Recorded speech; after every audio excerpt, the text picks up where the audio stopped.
Okay, we are recording.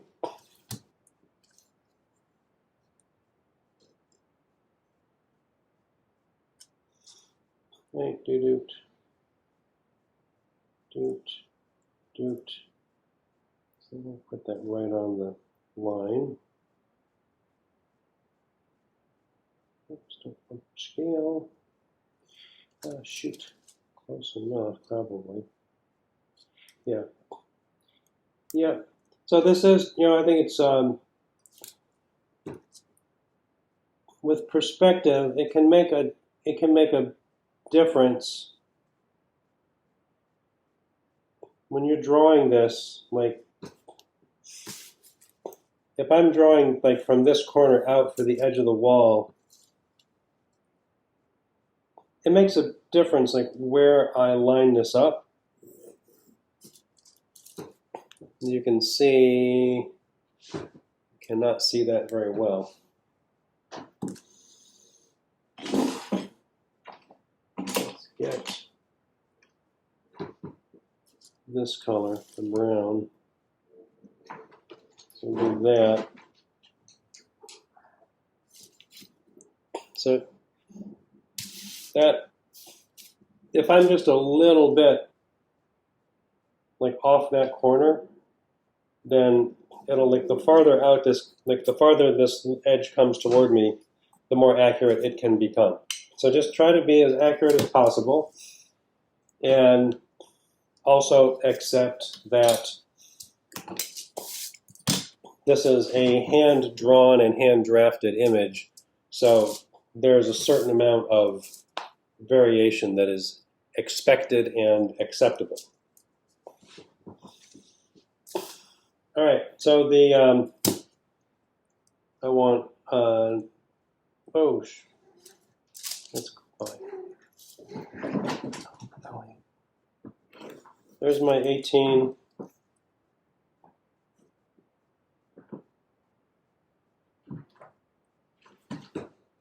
Inches.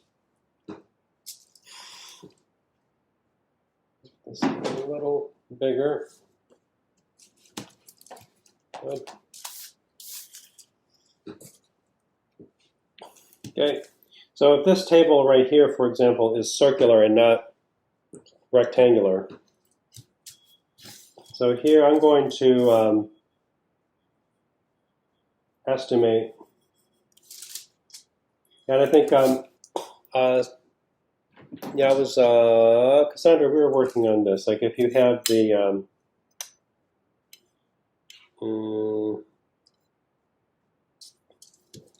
moving your.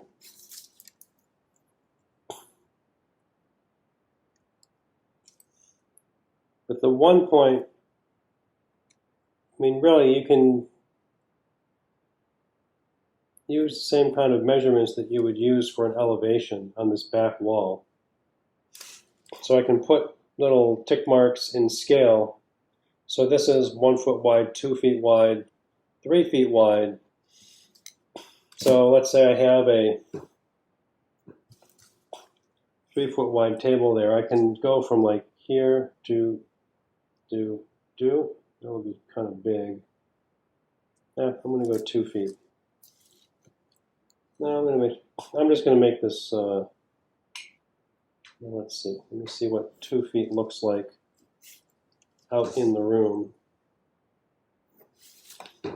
Yeah, that's better.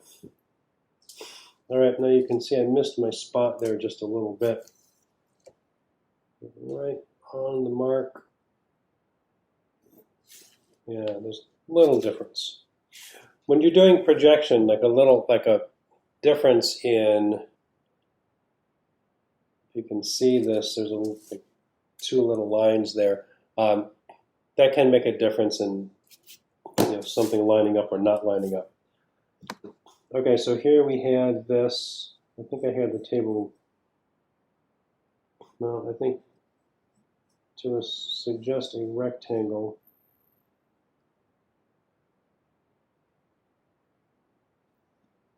To suggest a square there. So, and also be careful, since if you're not using a drafting table, and you want to use this to draw a straight line over here. You got to make sure it's parallel to this one. If it's angled a little bit, you're going to get some goofy looking results. But I'm going to suggest that is there. This goes up to there and then back out. I trust those other lines, I can use them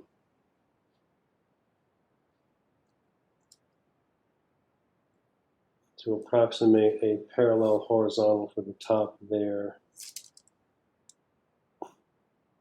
and the top there. All right. So this is my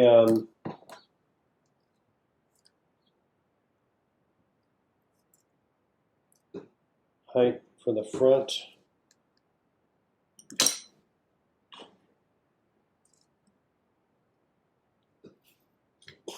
So up there, and then from that corner back to the vanishing point.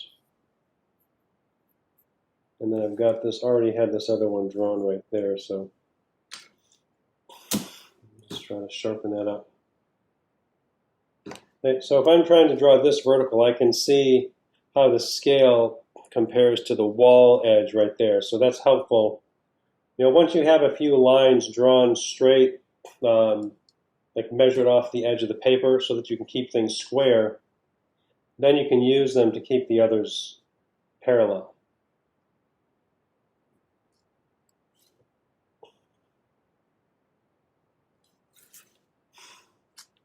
There.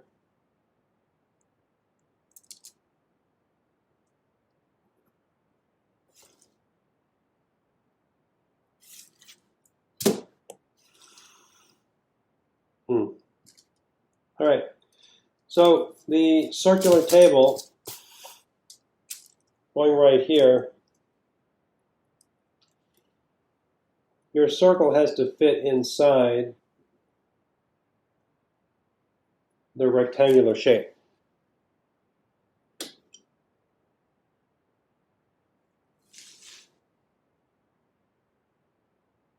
Make that bigger.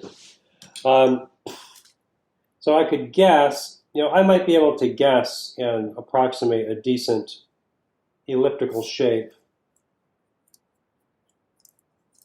like this. But it's very common to, like, you know, make this like too much of an oval and not flat enough for the angle that you're seeing it at. So the square helps to contain the shape of it. But if you wanted, so like whoops, I'm going to do that here. Good. Make sure I'm checking my camera. So a square, or I guess if you start with a square, and I can approximate a square, and like this is a demonstration. This is not what you would draw in your perspective drawing exactly. But, you know, it's like plan view of a table. If it's circular, you could start it as a square.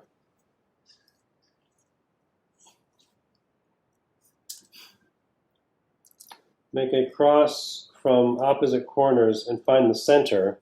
That's how you can find the center of any rectangle. Make a cross connecting the diagonals, or connecting the corners. Then straight across, and then vertical through the center, you'll find the midpoint of each of the sides. Now, if you're drawing this in plan view, you could just measure it. But in perspective, you cannot, because you don't have a scale that adjusts for the change in depth. And you'll see this when we do the projection. You can do this even more accurately. So let me take this out of here.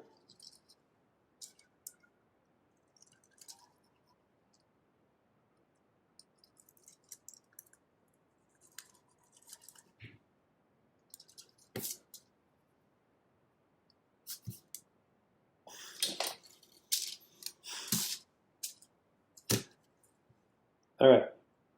So I have a rectangle here in perspective. I can do what I did here. Take this there, there,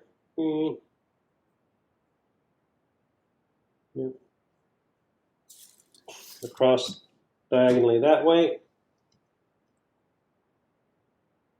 across diagonally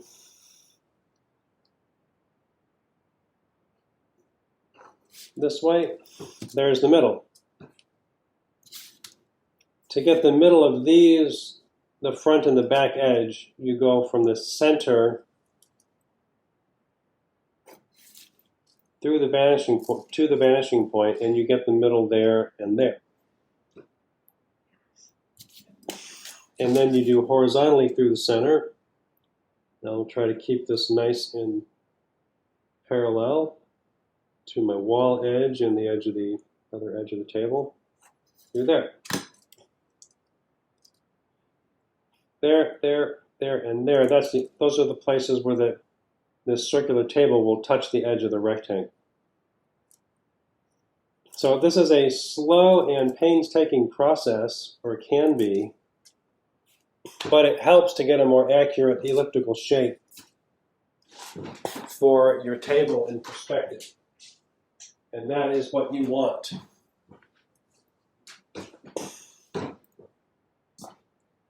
All right, I flattened that.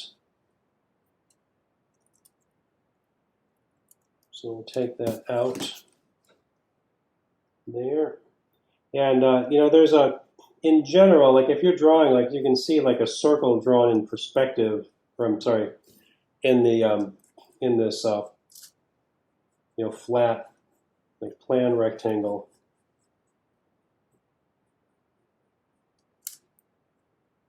To draw an accurate circle in there,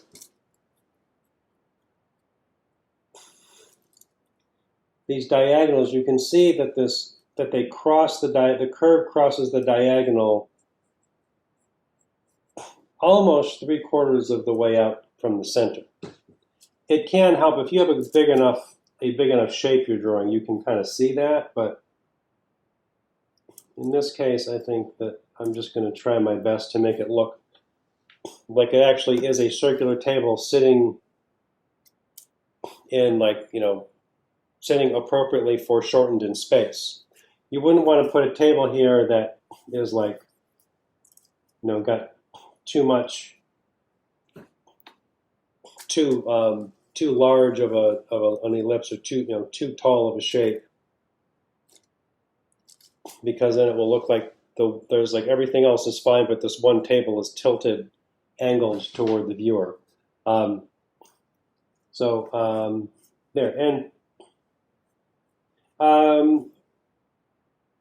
the table. So who is it that asked about drawing this circular table? Me. And me who? I can't see the camera. I'm not looking at the. Yeah, Angelina. Okay, Angelina. Yes. So what does the base of your table look like? So here, let me just show you. I have a picture of it. Okay. Here, okay, so I printed it out. Okay. I don't know if you can see it, but yeah, there's this table here. It's like a smaller base, and then it's bigger on the top. So it has a circular base?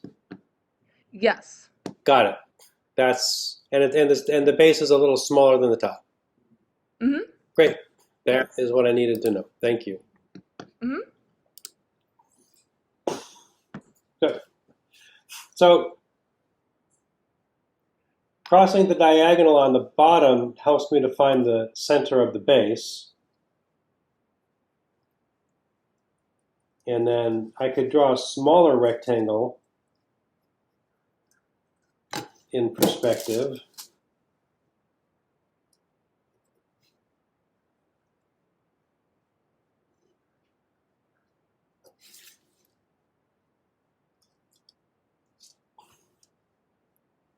and then I want to have like the back edge closer to the center than the front edge.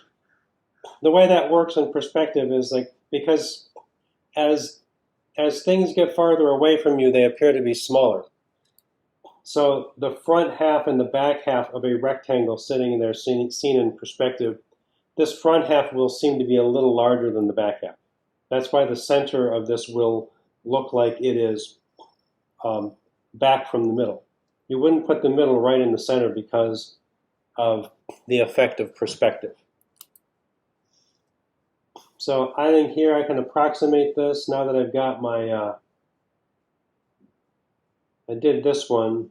This one's going to show more. Being lower, the circle here, or the ellipse, will look bigger. And then put a couple of edges down there, and maybe like another parallel edge for this curve down from the side, and then bring this over.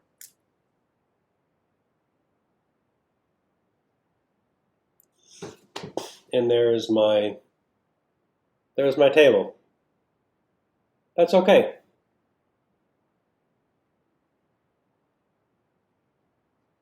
Did that help?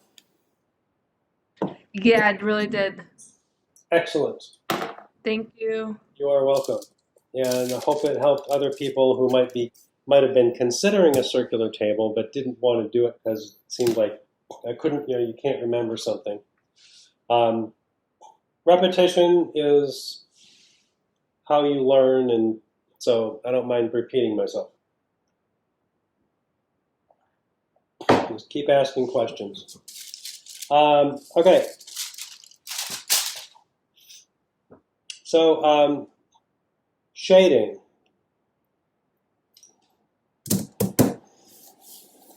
Any specific aspects of shading? Or just how to make this look like it's got light and shadow in it? Nothing in particular. No particular aspect. Okay, well, we can do that.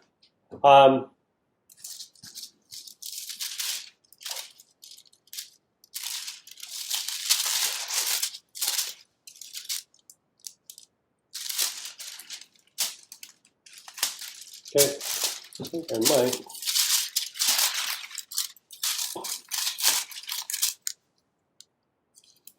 Line you up like that and that.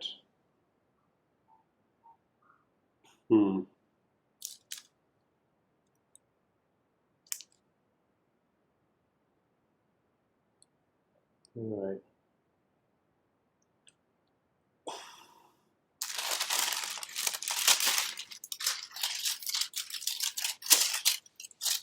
All right, let's let me pencil here. What do you do?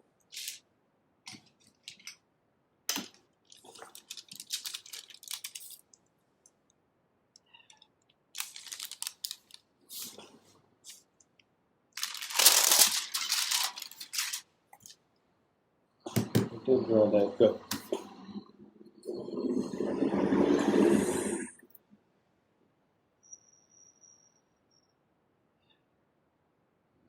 There.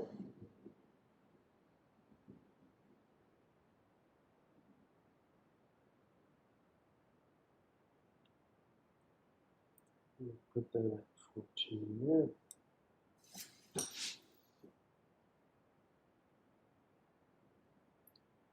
There.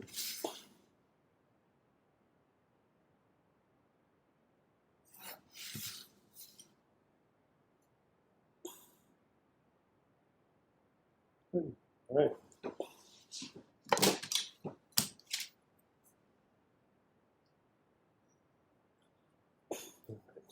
Pardon me while I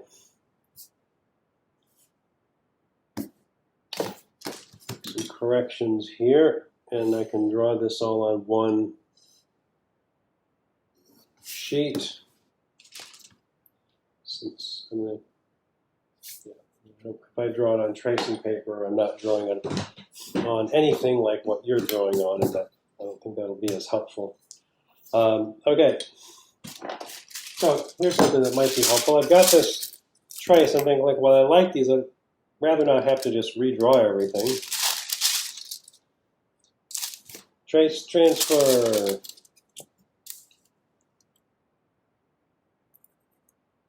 So if I take the piece of tracing paper,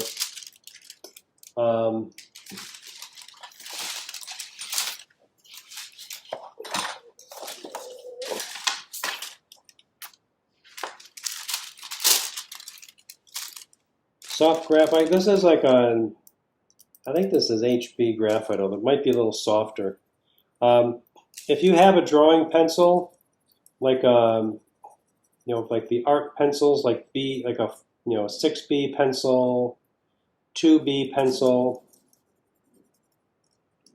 those work a little bit better for this. But you might remember this if you did this in the two-dimensional, like the Design 1 course. I know that some of you took my Design 1 course.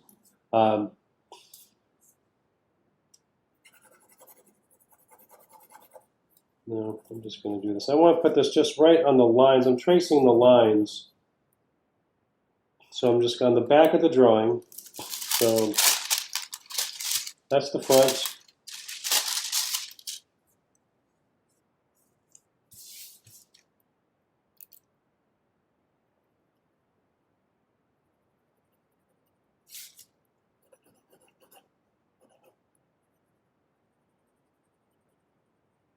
And I can do this for the. Right, I want to make sure that I've got plenty of graphite.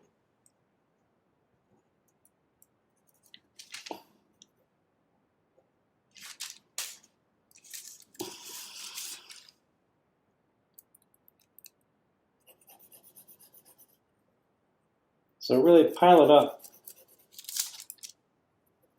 behind all the lines that you want to transfer.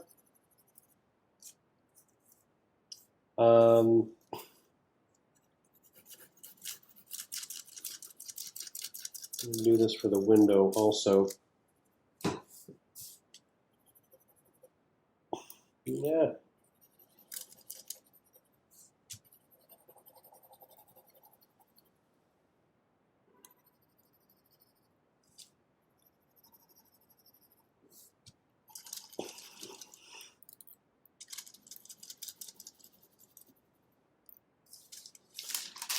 All right, so I want to watch out. You see that I had some pencil on the front, and the pressure transfers the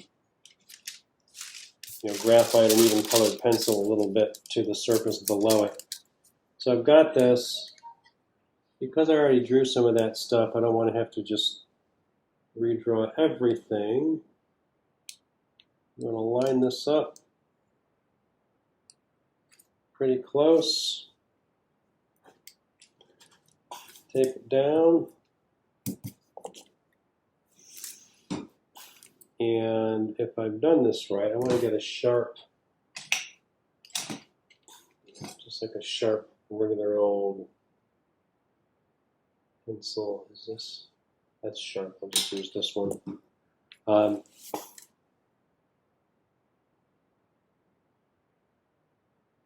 Retrace. All right, so that's got, oh, dang, get out of here. Piece of junk. Lick art pencil. Now, just as I'm sure I've mentioned before, just a regular pencil. This is like HB. Sometimes these are a little softer, like B pencils, but here we go. So for the tracing part here, like I want pressure, so I want to have like a sharp pencil.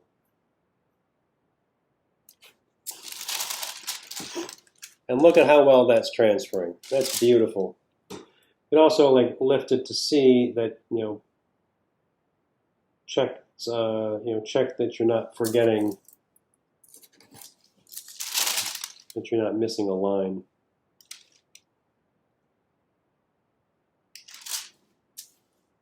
Oop, I got a leg missing there. I'll draw that later.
Okay.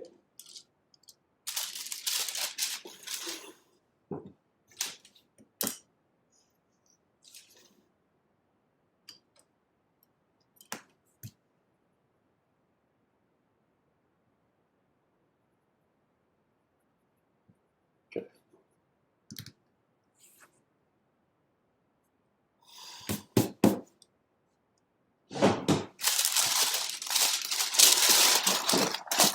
This is covering a bunch of stuff.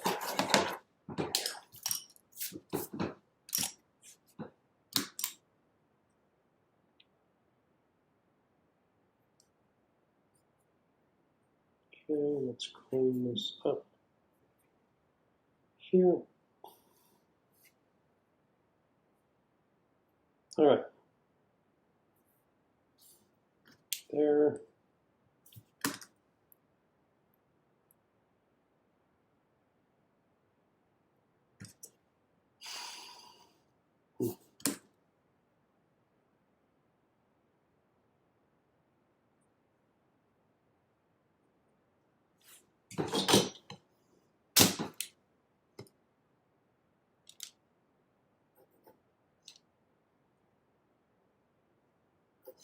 So that's good there. Just got a little soft.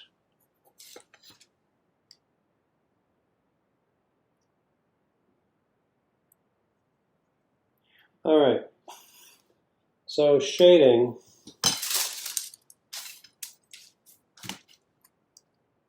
Oh, now I can't see this very well.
Mm-hmm.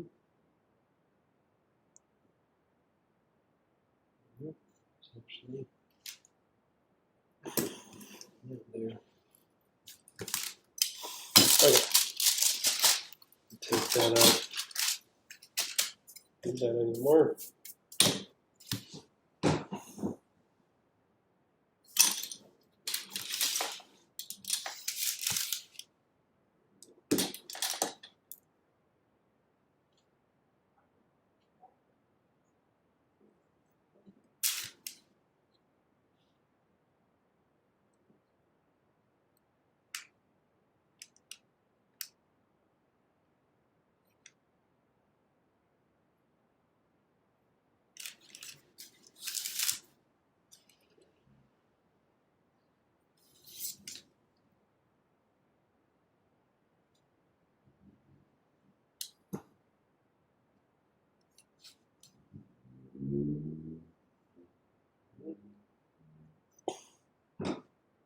So that's better.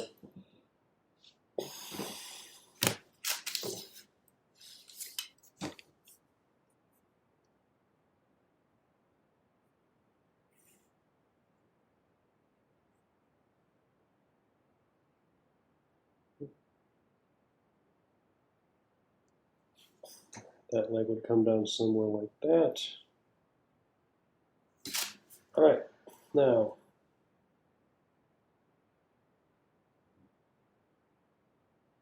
I'm just gonna, oh, that's ugly, man. Oh, no, that's awful. Unacceptable.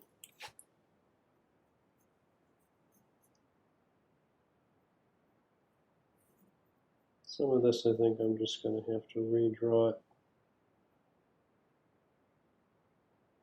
Like down here it's kind of tough because like I've got these legs here that are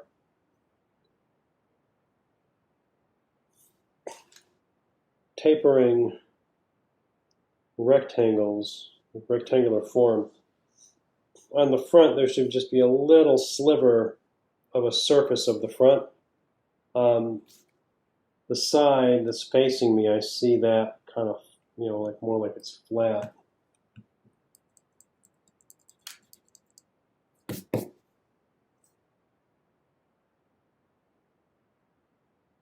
we go, slow down. And here, the base of this goes up to the vanishing point.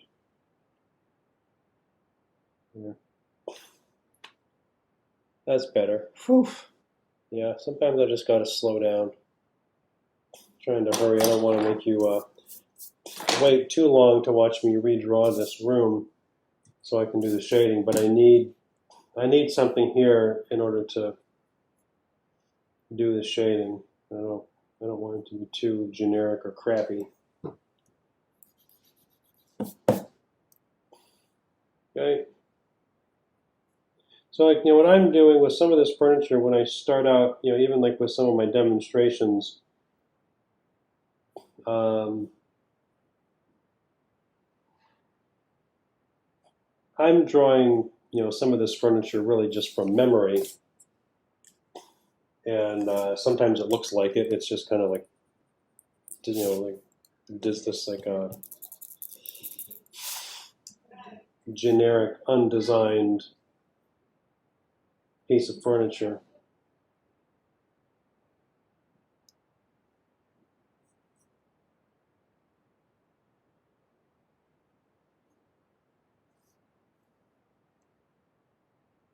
Yeah, little sliver. Sometimes it's like just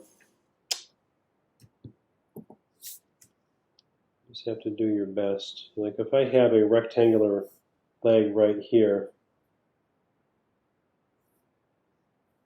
I can't really see the inside. I might just make that a little heavier in terms of line weight, but that you can't draw, really. And the back, like this back, I think you might see just like a little one part of the surface of this other leg. You just make that as good as you can. Yes. Sorry to interrupt. If it was just a glass table, would you just make the, I guess, the top thick layer thinner and then you would just see the legs through it? Or how would you draw that to not confuse the viewer? Well, if this is a glass top, there's got to be, you know, there's got to be, you know, it's got to be sitting on something. So you might have like, you know, like one of these old modernist tables where you would have like this kind of like metal frame that you can see.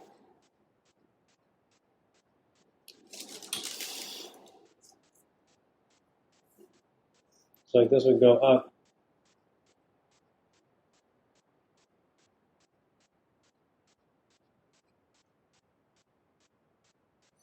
We have the top out here.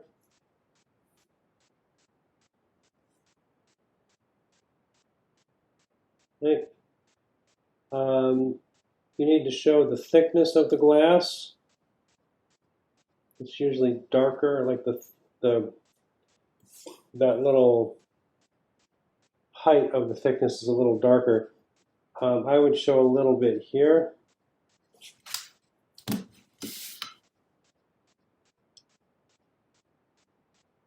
Like that.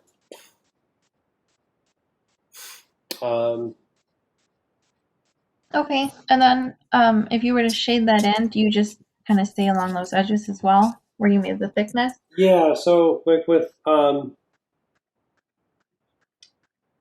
you might want to you want to try to account like you want to be able to show that it's transparent but not like without form. Right. So with glass, I think what I would do is I would want a little bit of tone here because reflection in glass can be pretty complex, but watch. So if I just put a little bit of like gray graphite on there, and you can do this in your renderings if you want to. On this closer edge,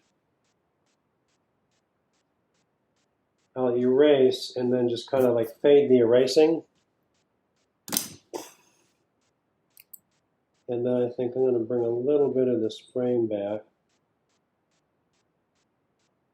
And I'm not going to draw the frame like all the way through the edge of the glass. Does that look like it's transparent? Yeah, it does. More or less? And then Yeah. one more question. If you were to add color, could you just leave it in graphite with the pencil? Or would you want this done with like a colored pencil? You might do like, it depends on the color around it. So let's say, for example, you have, and you may very well have, like a wood color, like wooden floor.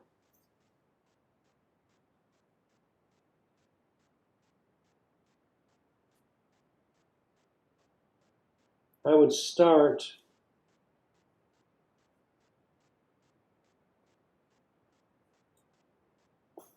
by avoiding like the drawing the glass.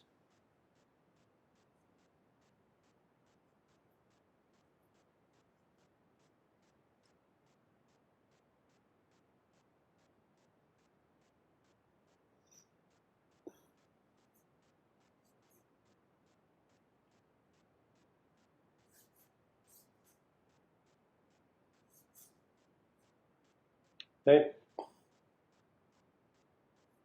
Wooden plank flooring can be pretty forgiving when you're using a marker. If you just draw these like long marker strokes, it's a little dirty because there's a little excess graphite on the surface, but that's okay. I can come back. I wouldn't leave it completely like that, but so if I were doing this with, if this is a color rendering,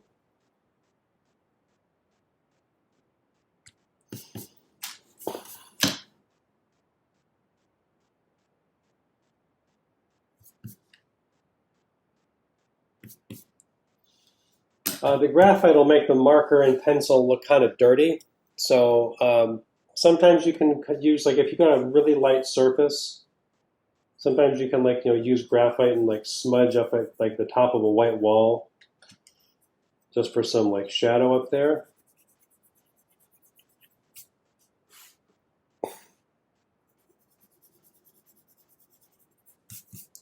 But here, I need my blue, green, and gray. Give me a really light gray. Ow! Dang it! Watch the edge of the table. Okay. So let's say I have like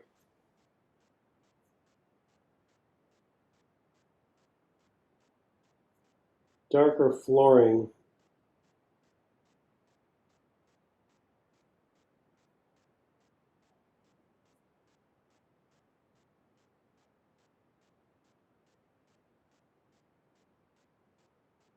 If I'm doing another layer of marker, I might just try to make the floor look a little more solid at first. Okay.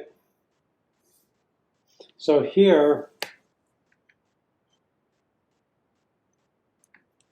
I think I might use my secret weapon.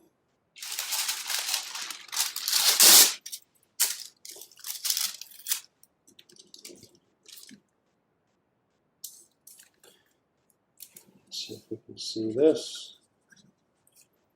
Put some marker down on the tracing paper.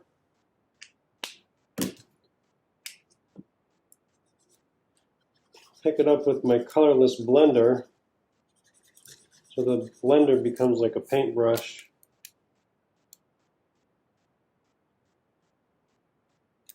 Put it down like that.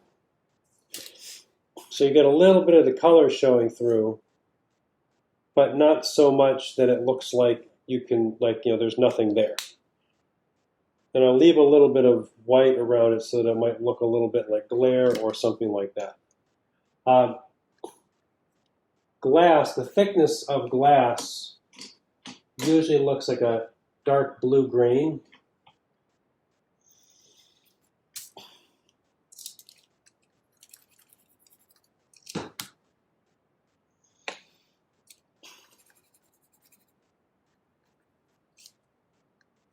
And you can take the pencil, go in there with both. I might try picking up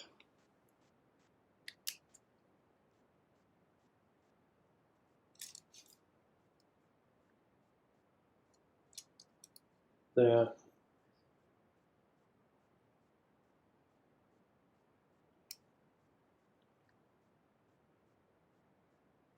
There. I don't want it to be too strong.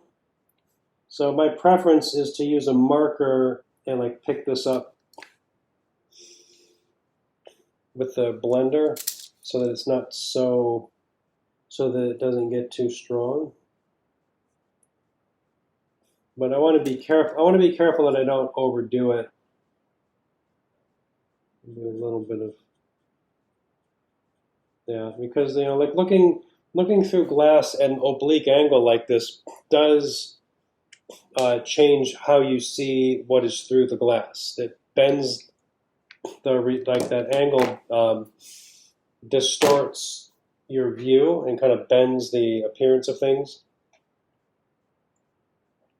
So there, like that. Okay, thanks for demonstrating. Yep. And here,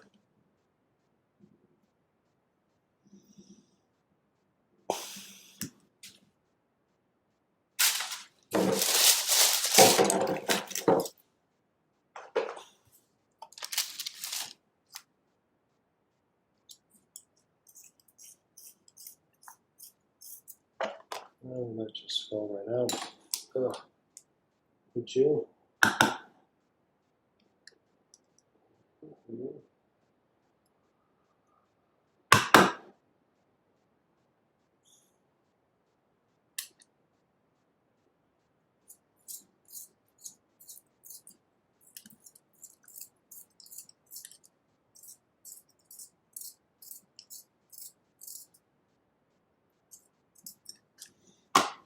All right.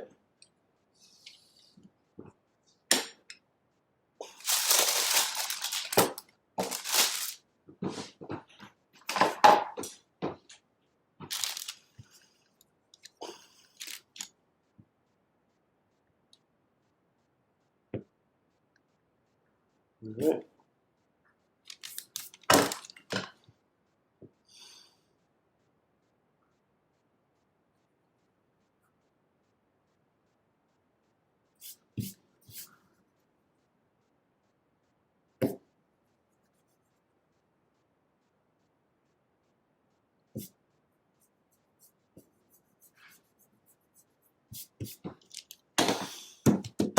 Okay, so we're getting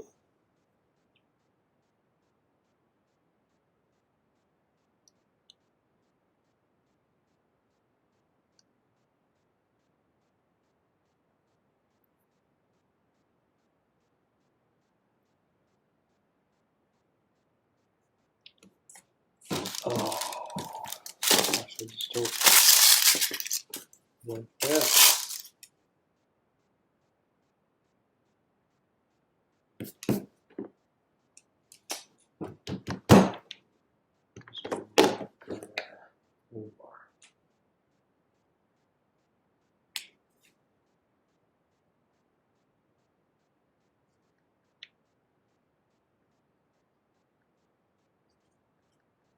Okay.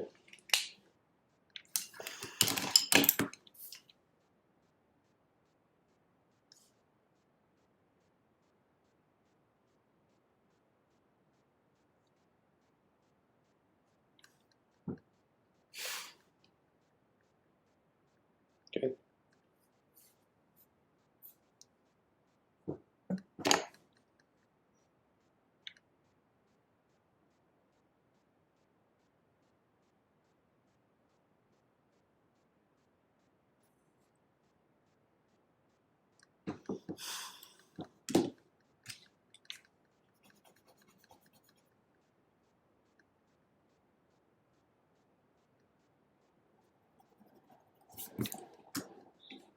So here, so I want to do a little bit of like shading work around this chair here.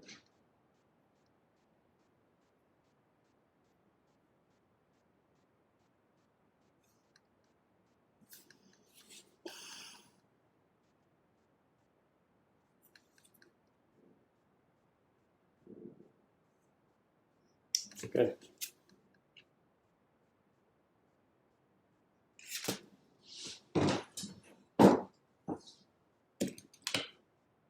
I think one thing I want to do,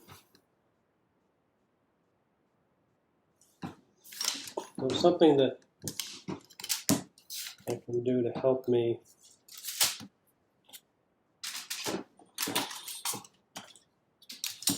get something with a that's raised a little bit.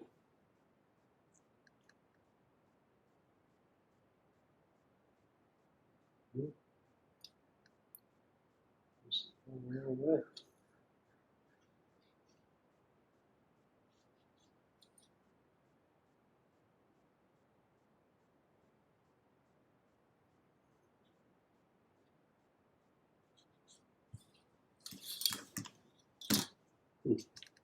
Oh, I forgot. Oh, I do have the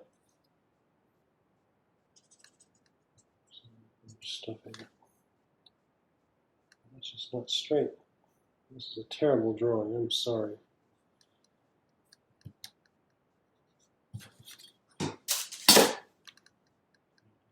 the, I just don't like using a straight edge when I'm rendering. It just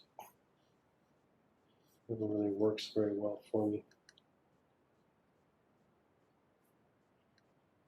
Right.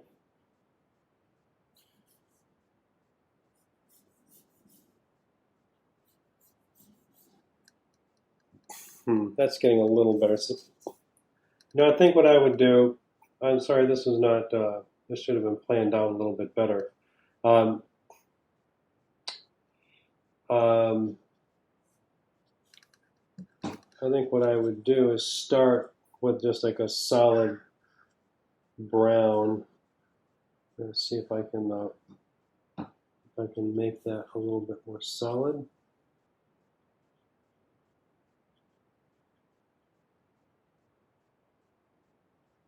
So if I'm going to come back and try to correct this and make it more solid, this marker is getting a little bit weak.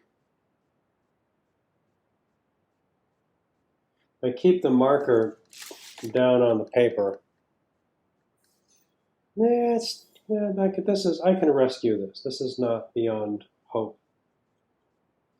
So I want to try to make a more uniform looking brown surface that imitates the appearance of the hardwood.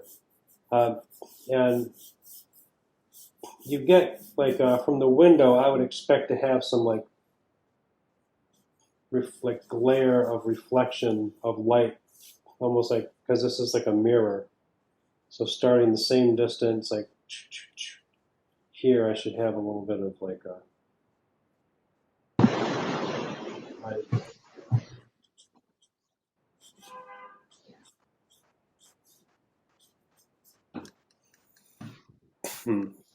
This is actually, I think, considering it looked kind of bad at first. This is starting to look better.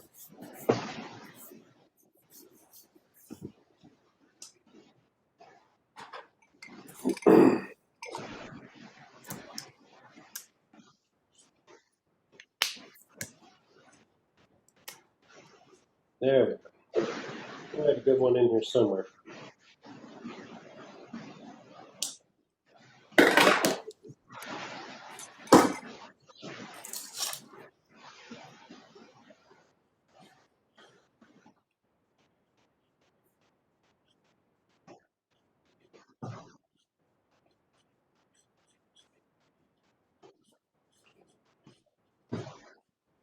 All right, I'll go into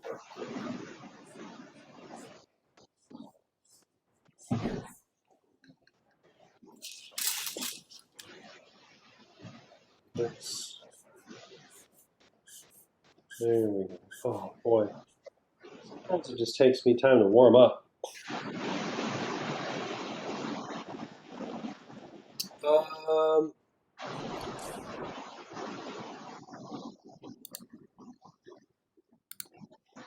oh, there we go.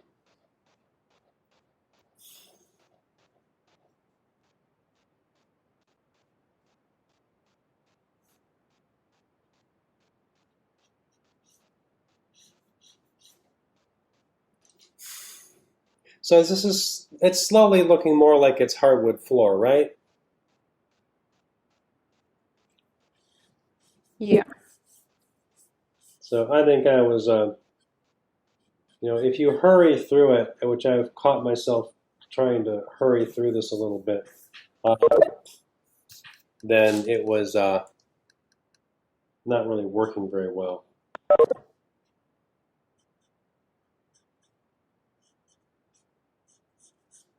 For the lighter spot that's on the floor, is that kind of on an angle or on a curve because of the light, where it comes from, how it comes down? Or So it's not meant to be angled. So the way reflections, like a reflective flooring would work, is if this is a window to the outdoors, you would have more or less like where there's light coming in, like the width of this, there would be like a lighter bit here. And it would begin approximately the same distance away from the wall down as the window is up from the base of the wall. So if you take this here, add it. So my reflection, if this were a mirror, there would be a really clear reflection just like right there, as if the wall is kind of like flipped down. But because the hardwood is not completely flat, and it's not, it's not exactly a mirror finish, there would be some kind of like a little bit of like waviness to this. And the farther away it gets from the window, the more it's just going to fade out. So this is getting a little bit, I was letting this drift a little too much over to the right. So I apologize for that. It wasn't meant to look like it was angled. But if I know like there and there, let's try this again. So now you have different things at play here. With a hardwood floor, all the planks of the hardwood are not going to be exactly the same color. If you look at hardwood floor, usually, especially in older buildings, there's variation Some has more grain, some is lighter, some is darker. And it's just kind of the character of hardwood flooring that there is this kind of like, somewhat random variation.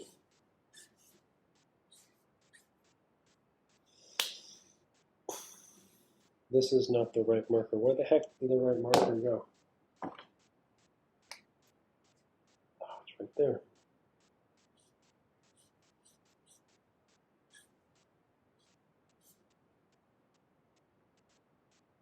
Yeah.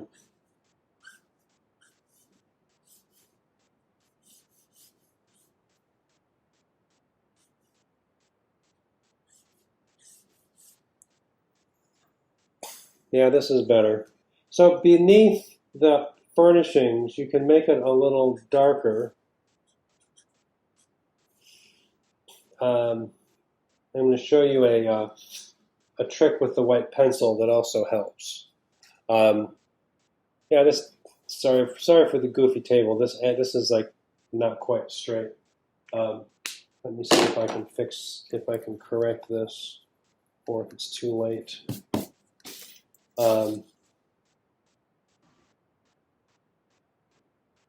It might be too late. And I'm sorry, Duffy, I just have one more question. Sure, no. Sorry.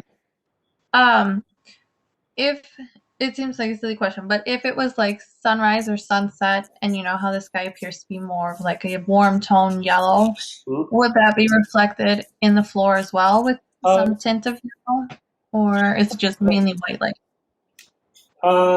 You might get a little bit of color in here. Like if, let's say, you would get color, like, I mean, you probably would, because if you had like a red wall right here, at the base of the wall, it would look more red. It would fade away the farther away you get from the object.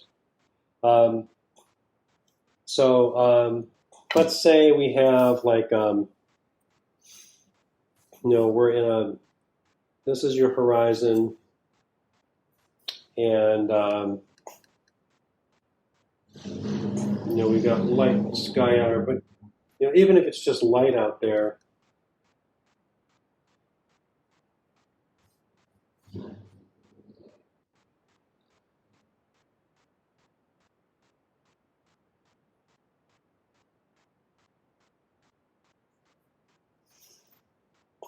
and you've got like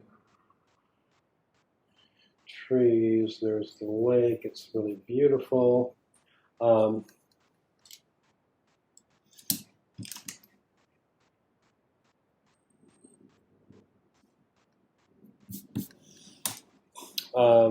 Yeah, I don't know that I would even bother with it. I mean, I think that one of the best things you could do if you wanted to really know, you could look up.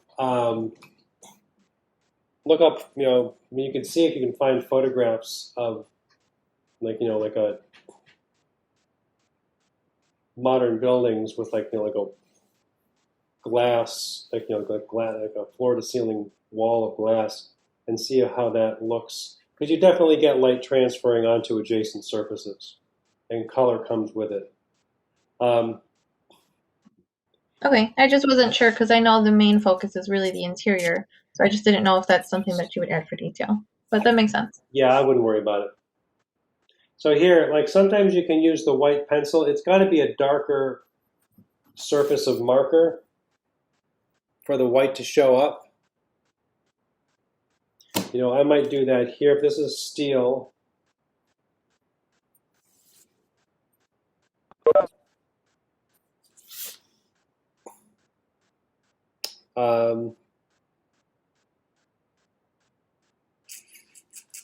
yeah.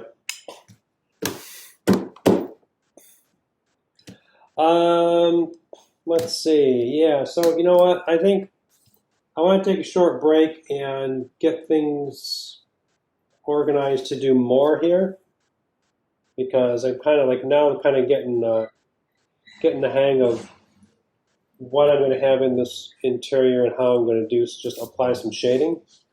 But is this helpful to see so far?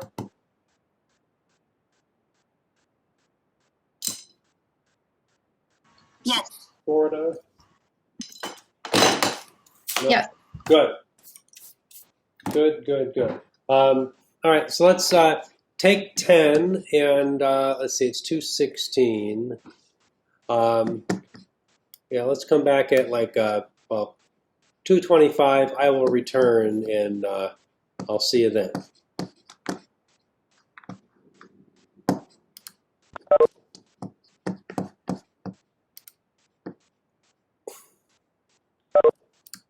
All right. Let's get the.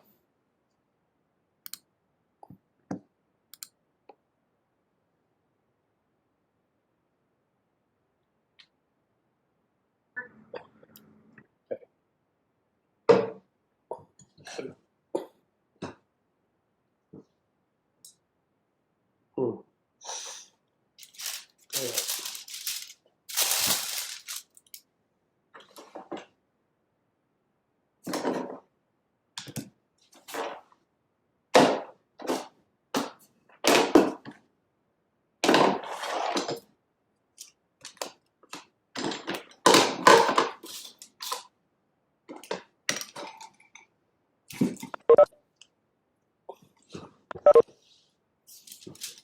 right. Let's see.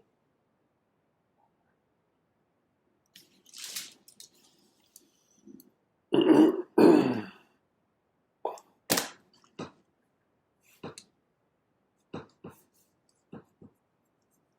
right. But be careful with the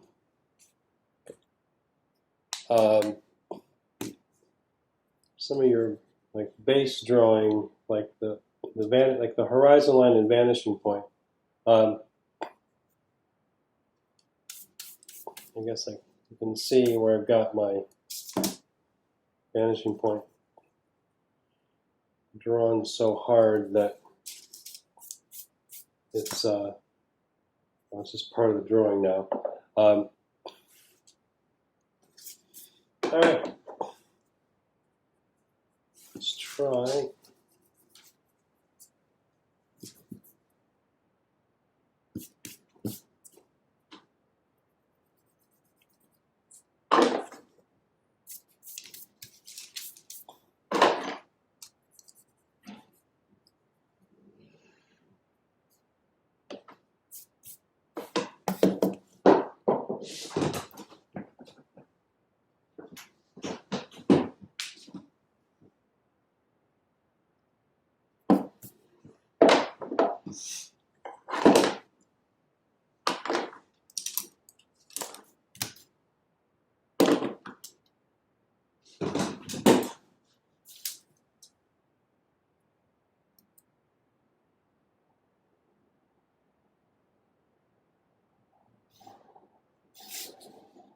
Bring the frame back.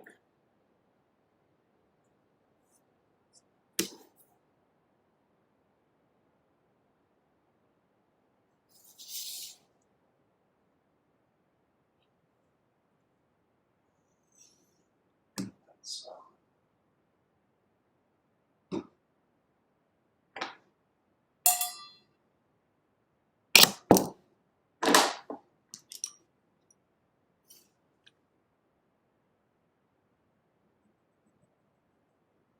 right. Now,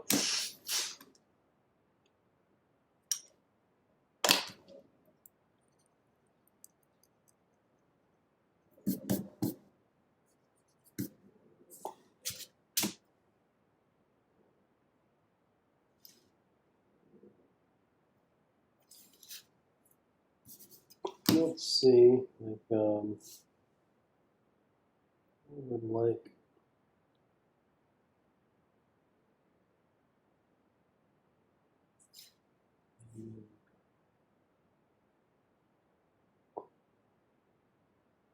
Decent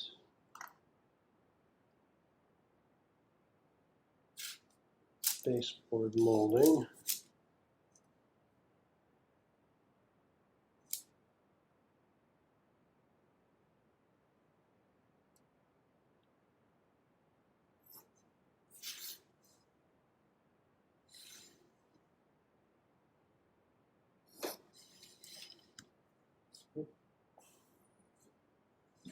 That looks wrong.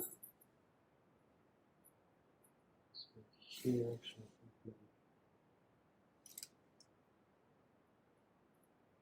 wrong is wrong.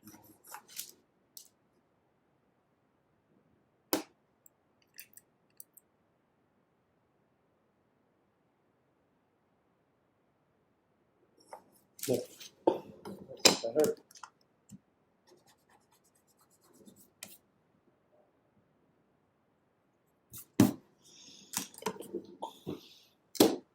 Maybe some.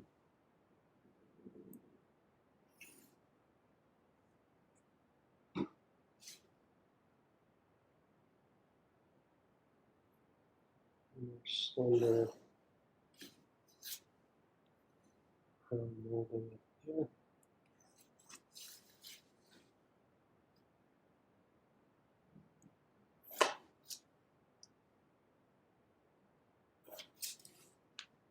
All right.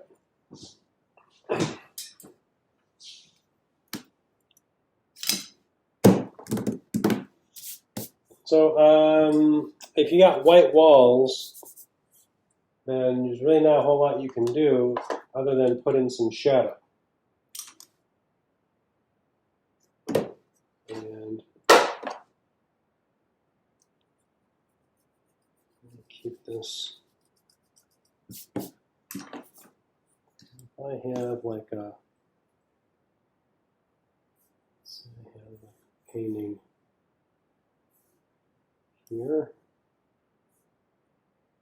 decent sized, interesting painting here.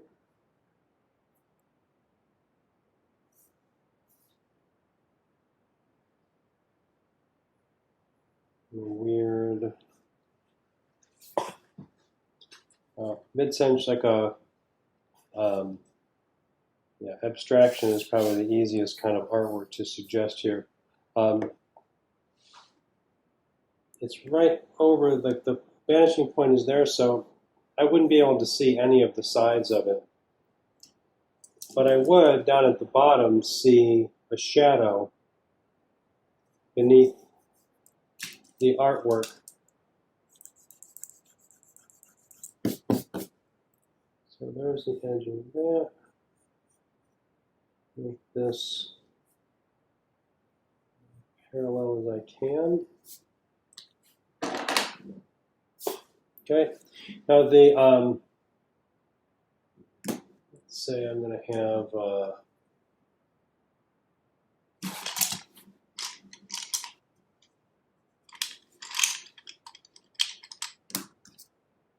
let's indigo.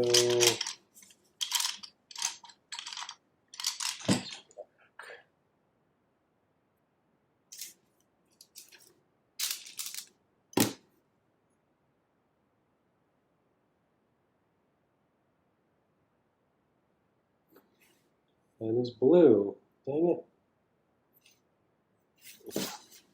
Oh, my black pencils.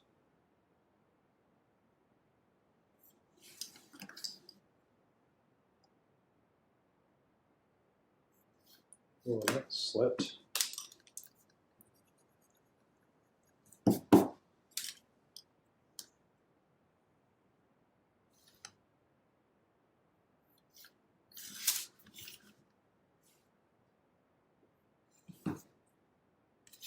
Okay, now I've done it. I got a nice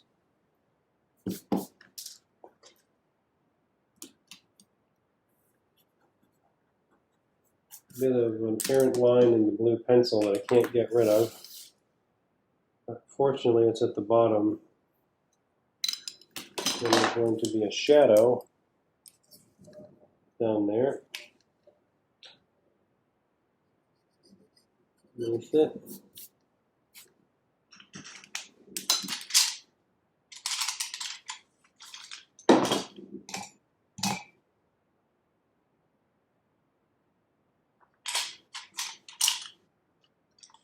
There they are.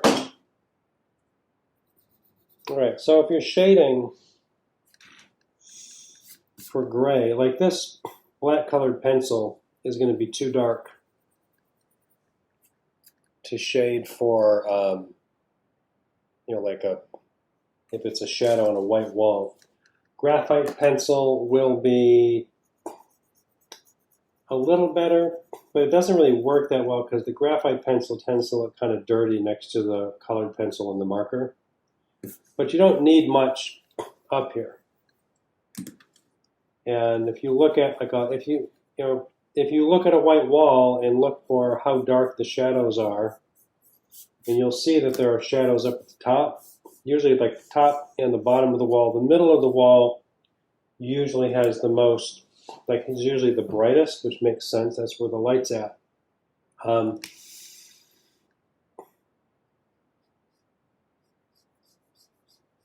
So with a really like light gray, like a 0 gray,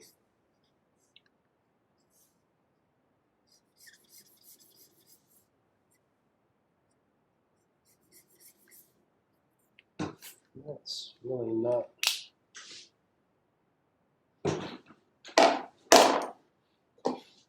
working as well as I need to. This one's a little better.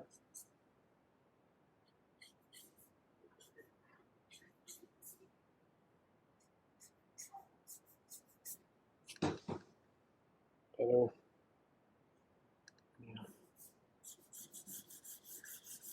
So I would be careful on the walls if it's, you know, and like if this were a color, like let's say you had just like an off-white, warm white. A lot of the markers are just going to be too saturated in terms of color. And if it comes down to it, oh, there they are.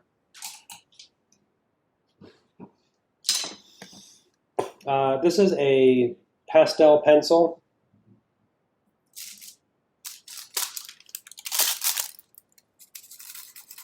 We'll find this maybe like a little bit of it off here in the border.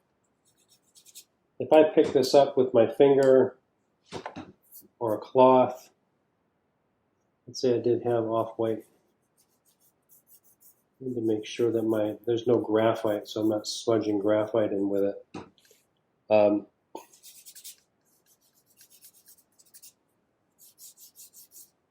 Or maybe I can do this. So this paper's getting really dirty. Yeah, see what happens if you get too much graphite on the paper. It'll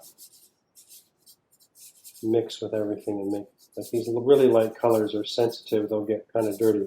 So that, like a pastel pencil, if you knew you wanted like an off-white kind of a creamy colored wall,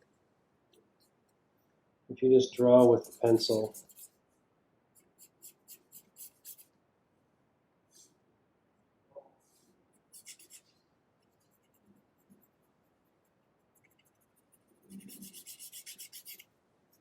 and smudge it.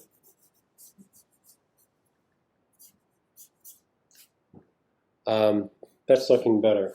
But I really need to make sure that I don't have all this excess graphite on the paper because that's making this look a little dirty. That's not really, that wasn't really the plan. But that's, you know, drawing with this, you won't be able to make a uniform surface, but if you smudge it, you can make a uniform surface with the pastel pencil. And that's what I think you would want if you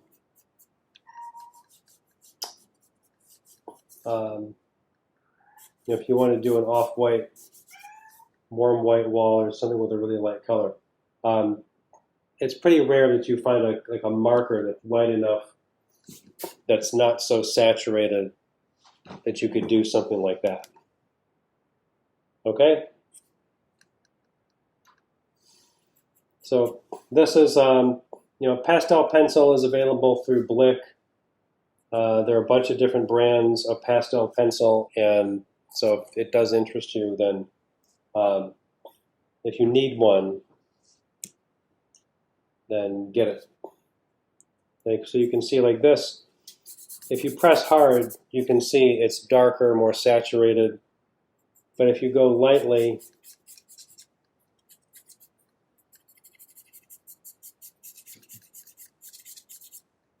and so you smooth it out, you can make it look a lot more subtle. Would you be able to link this on Blackboard? Link this on Blackboard? Link like oh, I'm sorry, share the link for that pencil. Sure, absolutely. Yeah, because when I walk into Blick, I'm so confused. There's so many different supplies. Yes, thank you for that. Yeah, I will definitely. I'll give you a. I should have put this up for the to begin with, but you know, depending on what you're like which colors you're using, you would be using a different color of one of these pencils. So, but they do have a pretty good like visual of like what each of these colors look like. So I would just avoid getting anything that's too like saturated.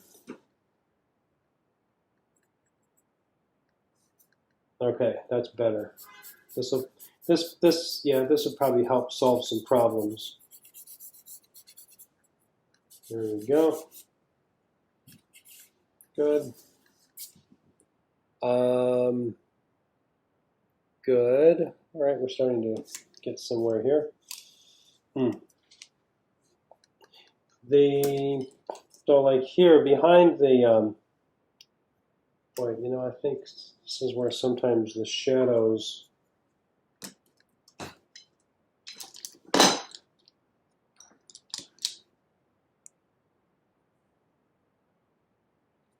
brown pencil.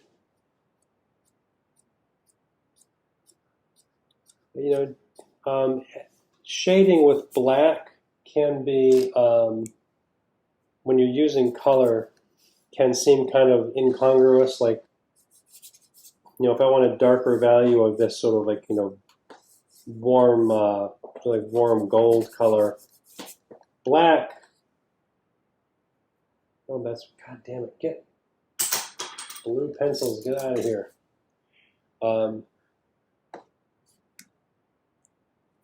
All right, that's black. Like the black on a darker color like the brown here is all right. And I would layer it lightly, like draw on the side so you can still see whatever's underneath it. Like here I can still see the paper coming through, and then here I can still see the brown.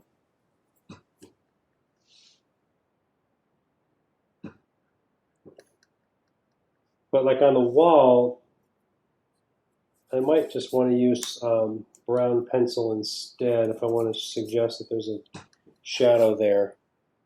Not too much. You want it to look like the wall's like got this like brown smudge on it. Okay. But like here, black pencil, I can use the brown pencil. Sometimes you want the black so that it's, makes it look like a darker version of that color without getting more saturated.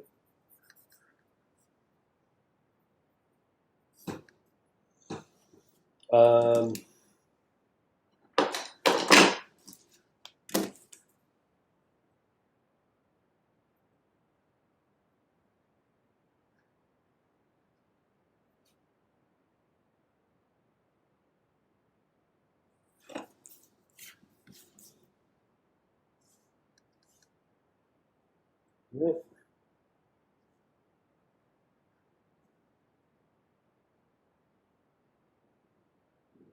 So I know we haven't, oopsie, I missed this. We've not gone into marker rendering as much yet, but we will.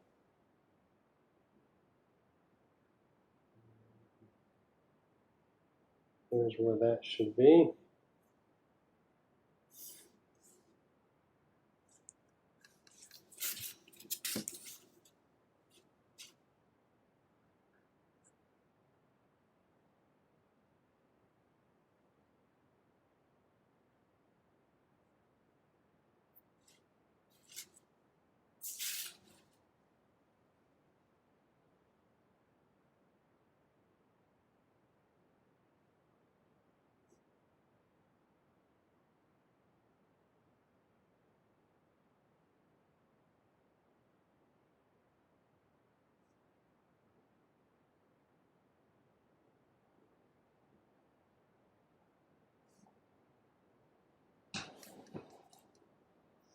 Okay.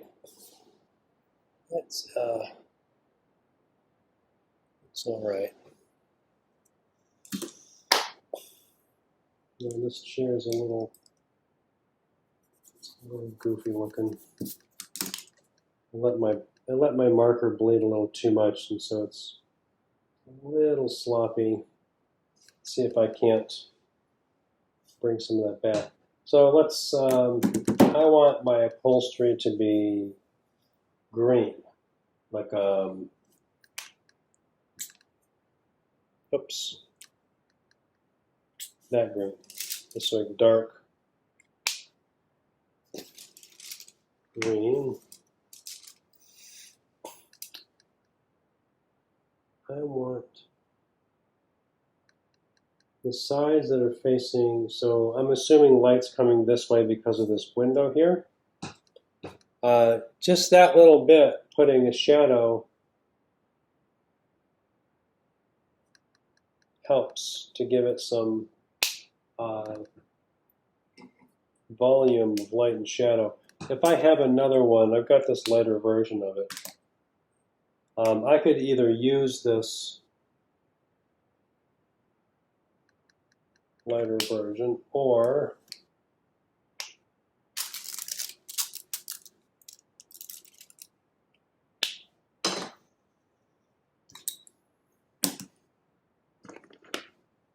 my 0. I should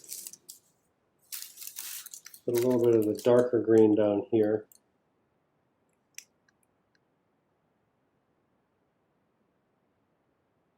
A little blue in there. Something like that. This is like a lot of what you need right here. Very simple. These surfaces that are like facing away, that are like turned away from the light, are darker. And then the surfaces that are like, this is like more like an oblique angle, but are going to be like more turned toward the lighter surfaces. You could mess around with this more if you want to. You wouldn't necessarily need to. But if I add some black pencil,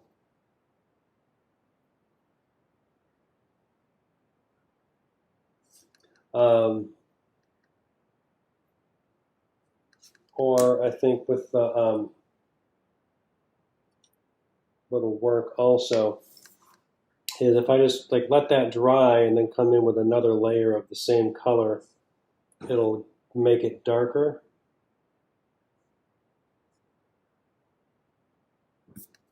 Also go over that with the, oh, that's a little, this is getting too dark. I'm getting a little carried away because it's fun. That'll happen to you. So I'm going to pick up some more of that. Oh, there's too much blue in this from the glass tabletop. I have to like take the blender and draw it out a little bit and get some of the other stuff off of it. Better. Oh, I might have to go over that with a little pencil. I would rather do as much with marker as I can, because marker looks more realistic than pencil does. Marker will look more like it's a little bit more like painting, and you can get something that looks like a little more realistic looking surface if you use marker. So I'm staying off of that corner right there. I want to create this like appearance of a highlight on the edge so that I maintain that appearance of volume. That really helps a lot. That's a pretty decent chair. I would leave this upholstery alone. I might come in like for the stainless steel frame.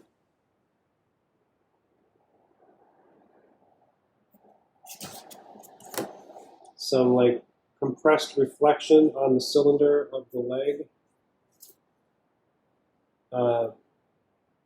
Stainless steel, a tube of stainless steel is this, complex cylinder that's changing its direction all the time. And so usually what you get is this like really thin little sliver of a reflection.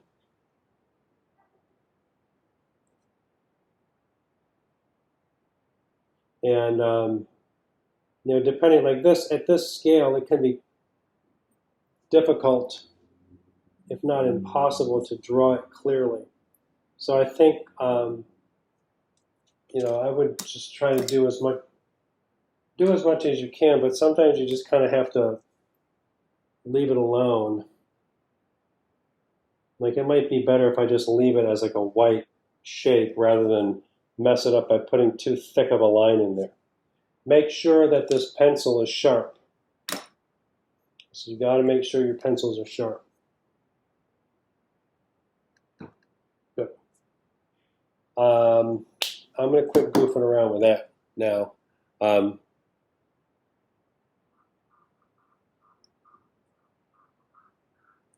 This one. Let's make this chair. Ooh, how about a nice red, like a dark red. Oh yeah, look at that. So saturated colors are challenging because, well, you want to be careful if you're, designing designing an interior. You would want to be careful about how you use a saturated color like that. Red walls like that,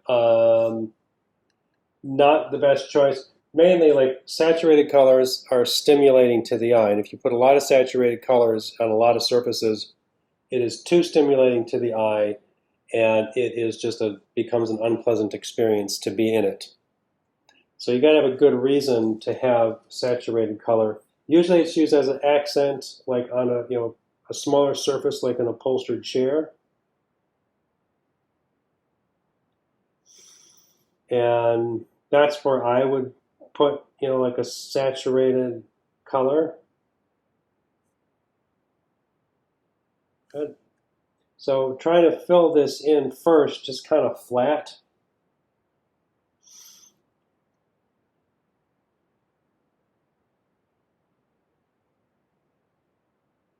So keep the marker in contact with the paper. And I'm using the tip of the marker so I have more control about where the marker is going. I don't really have to be that careful within the shape of the chair.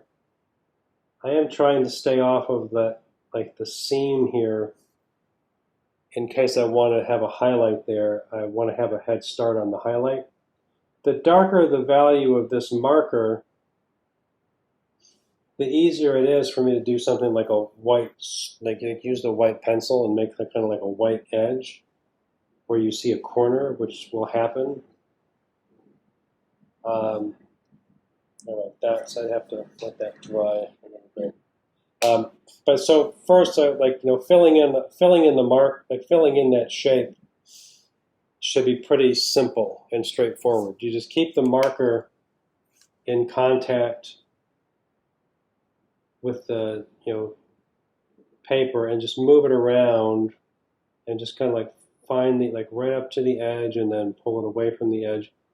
But really, if you keep the marker in contact and you just go back over it, the marker is liquid and it will flow together, and so you won't get you don't want to draw like that because you're going to get this weird active mark in this that really has nothing to do with the upholstery. All right.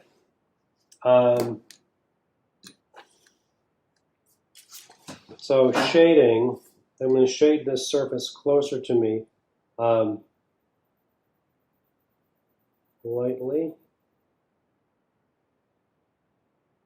Might put a little harder edge on that. So side of the pencil. I'm going to go back over this with the red marker. So sometimes you can get this, like the pencil will help you get like the appearance of like a softer upholstered surface. If you had like a woven, like something with like a coarser weave, like some of the 50s, like the mid-century modern fabrics had this like really like a coarser weave where you could see it. At this scale, you still wouldn't see it. Like, you could try to do like some really light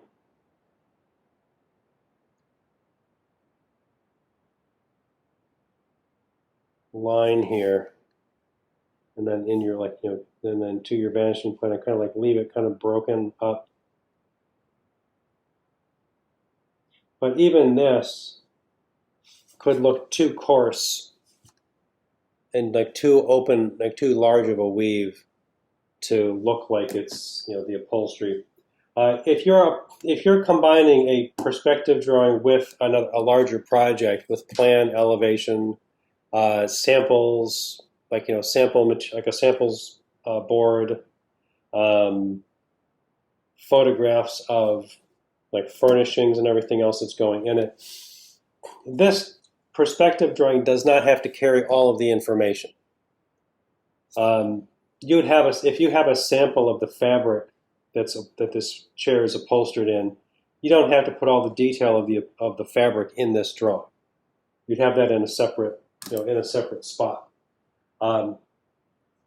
So the color is probably the most important thing because that'll tell you like how much area does that color cover, and where is it in the room. So I think here I'm going to come back. You can erase. The colored pencil will erase. If you go lightly, it'll erase better than if you press hard. Like this was an accidentally like dark line, which is why I can't get rid of that blue quite. Good. So I want to create volume with contrast. So lighter surface, darker surface. So like I want them both to still read as red, but this one that's turned away from. Well, I'm saying my light's coming from back here. I'll go back over the black pencil on that side. And it'll make a really nice, it'll sort of even out the pencil so that it doesn't look so pencil-y. And that's a lot better. If I get a little like softness and bleeding on the edge down here, then I'm going to bring this black line with the pencil to sharpen it up.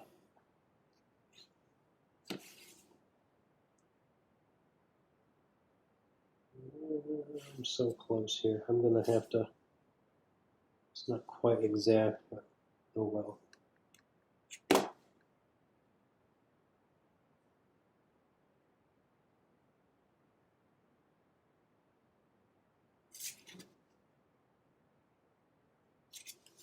Good.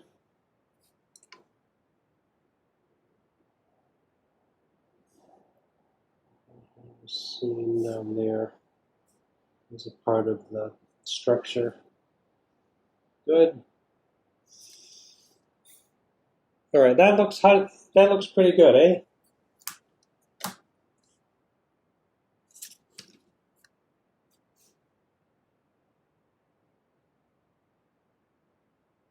So down here, I want to show a little bit of transition.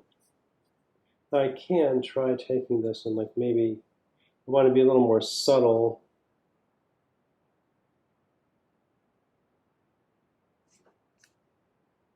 Good.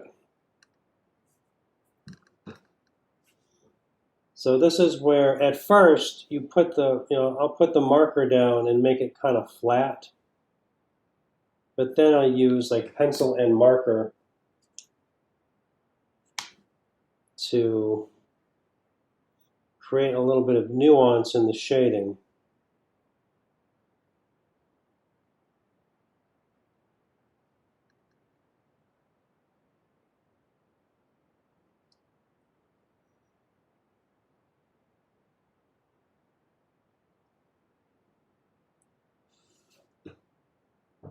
All right, that's better.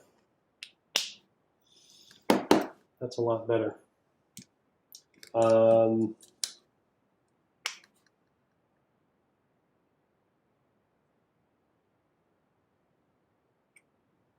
Sure, we want that white there.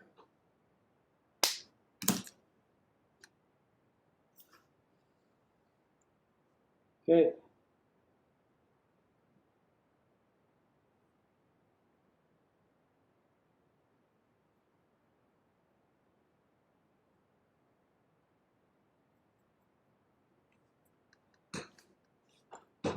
All right, I'm going to stop on that upholstery, and I'm going to come back to the legs of the chair.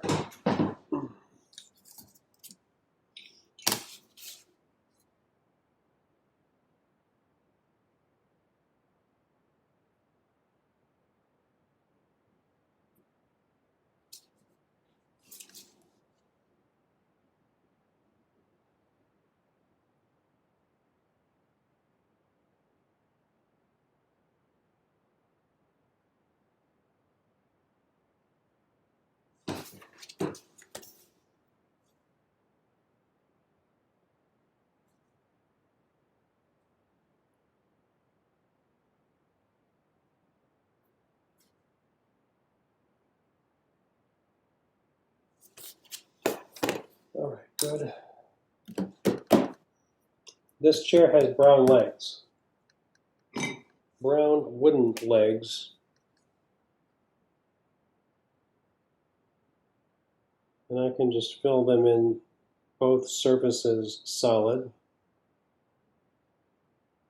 And I think just in terms of design, I would choose darker legs so that there's contrast with the floor.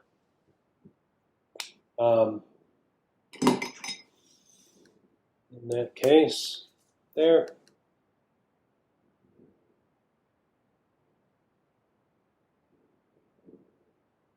Better. So I'm just, with like trying to get a small area like this, I'm just barely touching this with the point of the marker.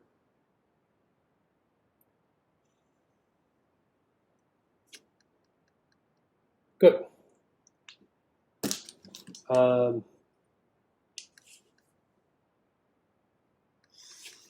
Now in some cases, if I can use like a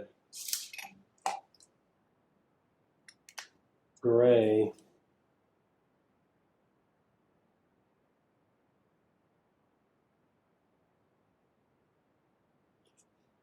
to darken the surface, I think that's too much. It's too much gray, not enough color of brown. We'll go back over it with that. I think sometimes putting a gray base down first can be very helpful in darkening a color. Like if I want a darker version of this gray, I'm sorry, this red, that's gray. And for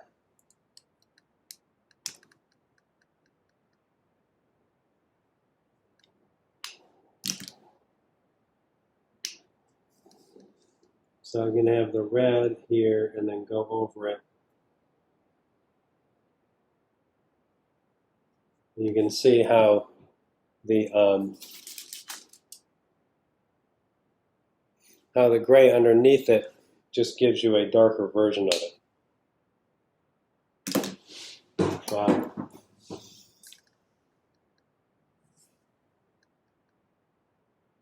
Okay, that's good.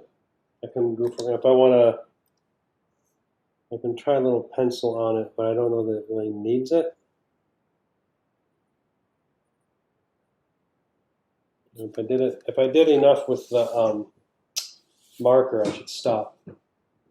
Okay. So now here, yeah, I think that this chair could be done. I could try if I decide, yeah, I want to highlight like a little highlight right there. Take my pencil, white pencil.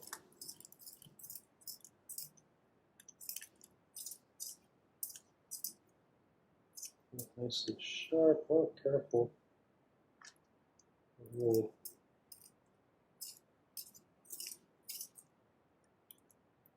Sometimes you have to use like a knife, like an X-Acto is good to whittle, like shave them off. Turning the colored pencils in a pencil sharpener, the torque often breaks the color, like the pencil, like this like little like cylinder of the pencil up here in the wood, and then it just goes blip and pops out, and then you swear because it keeps happening. And what you have to do is you need to whittle it, really. Okay.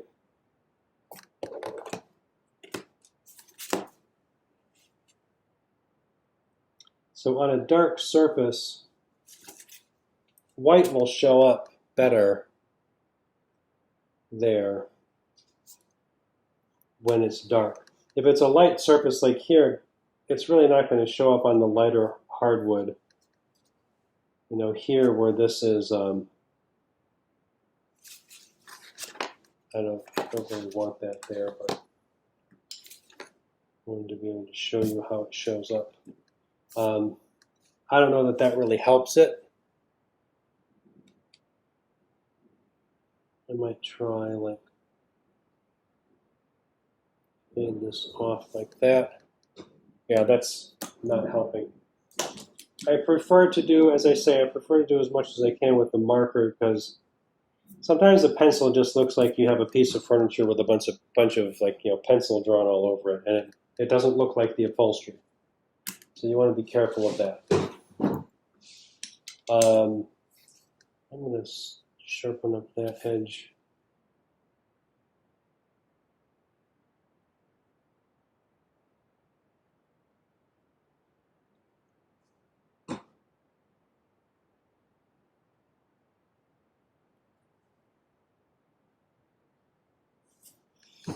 Okay, good. I'm going to make this floor look a little better.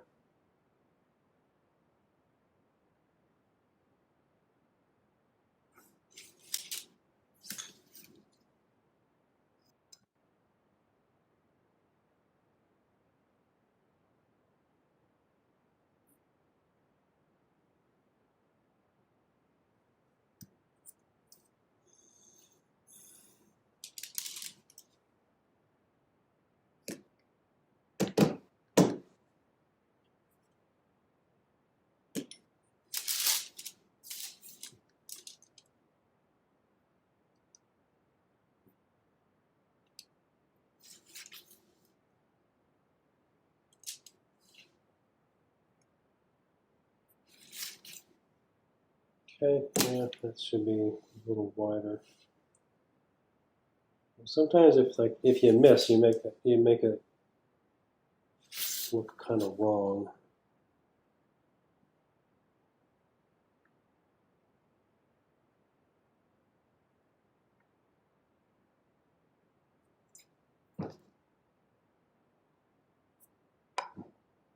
So, good enough.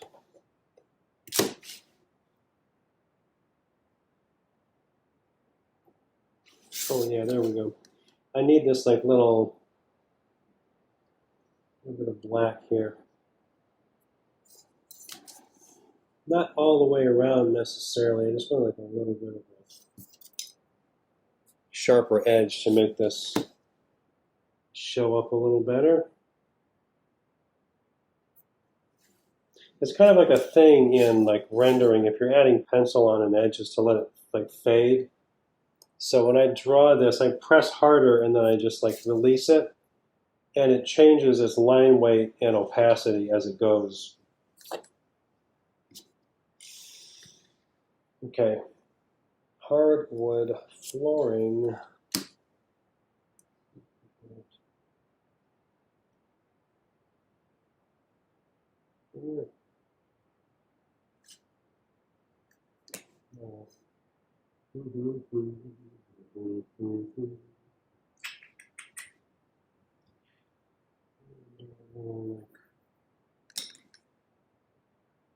Where's my? Is it this one? That's this one. Good. All right. So if I have hardwood going across this way,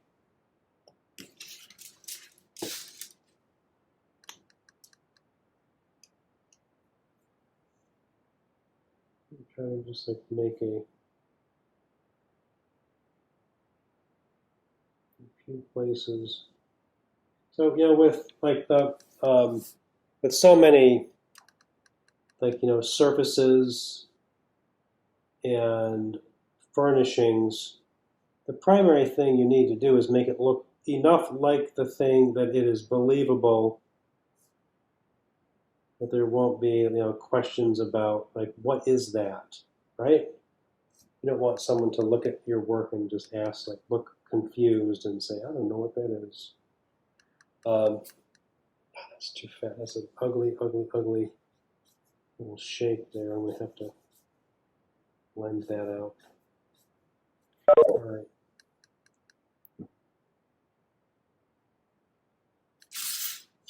It's a little, it's not quite straight, is it? Really?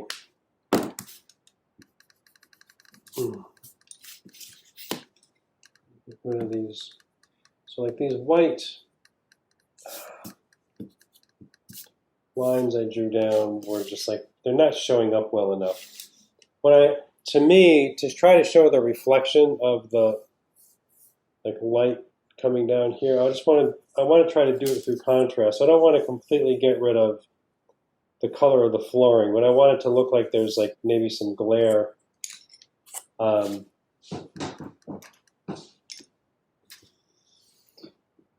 see, how does this look? It doesn't really have to be perfect.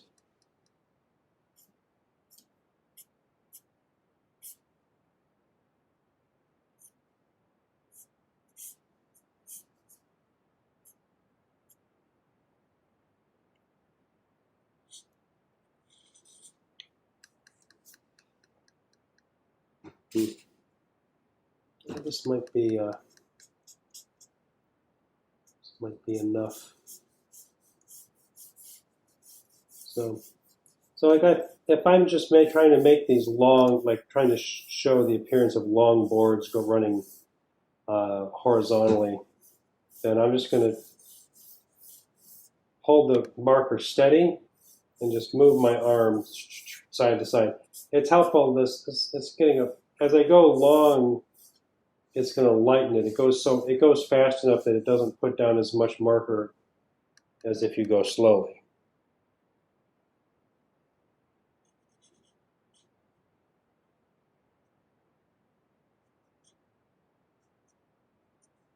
And I'm trying for a little variation here. This is kind of working a little bit. So yeah, I think I am kind of starting to get it. I don't want to make it look too like I have gigantic boards here. In perspective, the width is going to look much smaller than it really is. So back here, it would just be like a little, you'd probably just see like a little strip of darker value. Up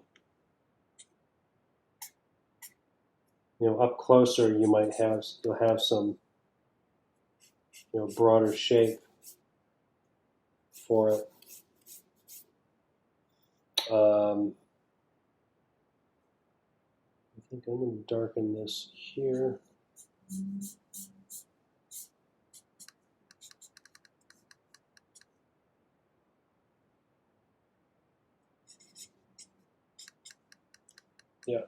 Good. So the more I darken the floor, the lighter this table looks. So I need contrast. You need contrast. Contrast. Let's see this. You need contrast is what you need. Okay. All right. So yeah, is this helpful to see the floor? I think the floor looks pretty decent now. Probably crop it like here. Yeah, it looks nice. Yeah.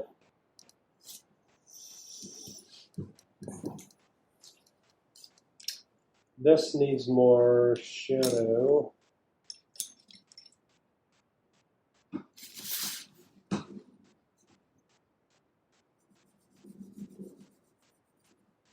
Underneath my painting.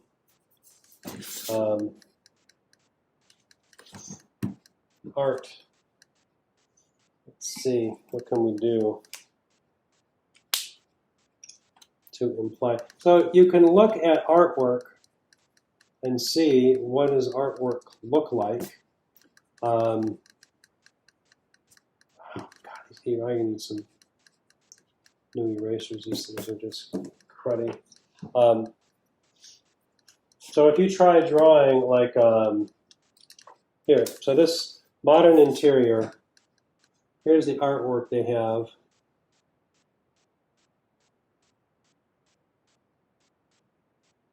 I mean, I might have this painting in my place.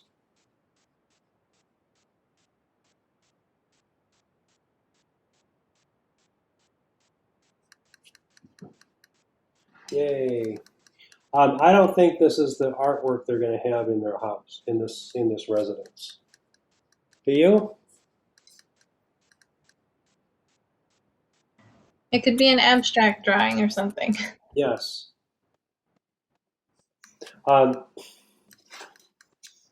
So if you can't,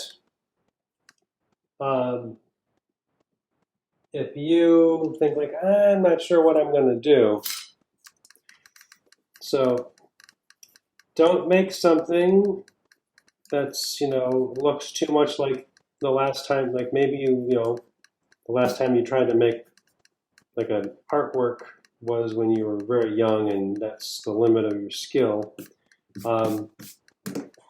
If you look at like I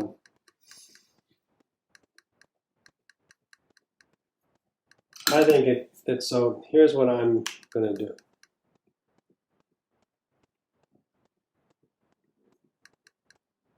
And A lot of popular art, I feel like right now is so minimal anyway that like you can do a really minimal abstract piece of art and it will look like it fits in with the room.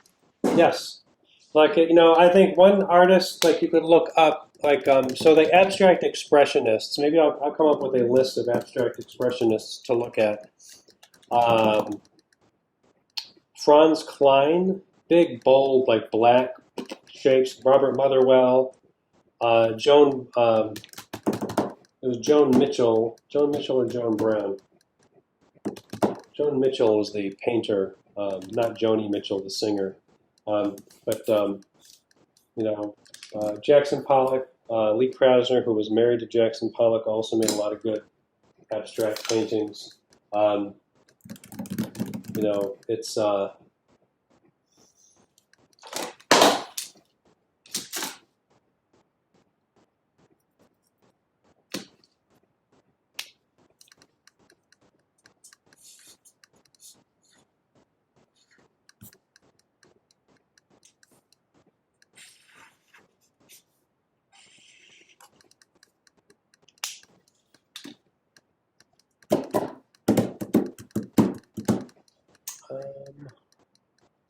don't want to use something that's already in the upholstery.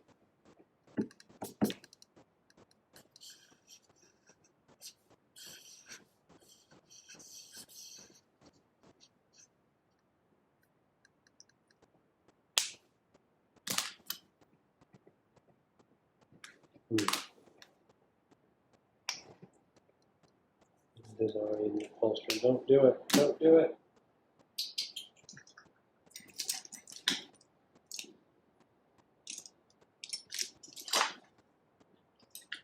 No, don't do pencil.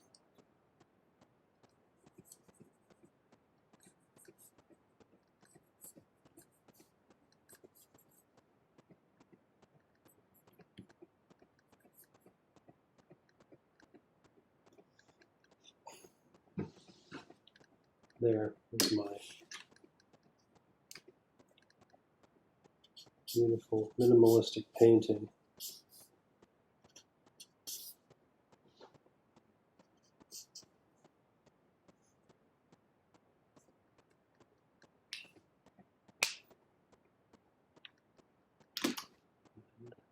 Maybe I'll put a brown frame on it.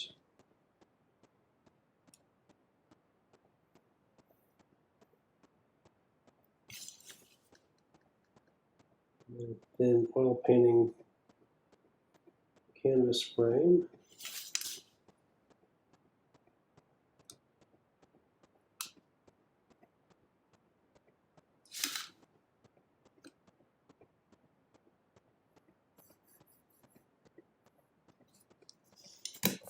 There.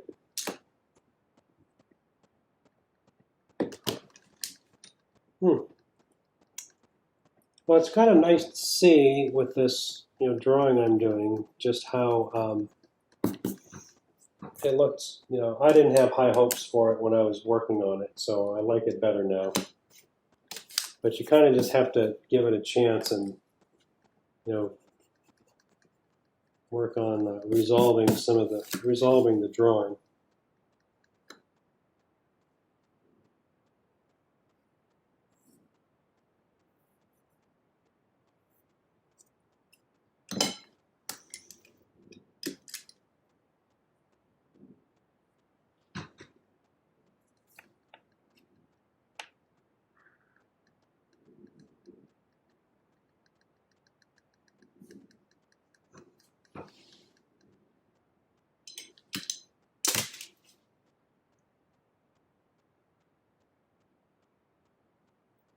Putting decisive edges on things helps a lot.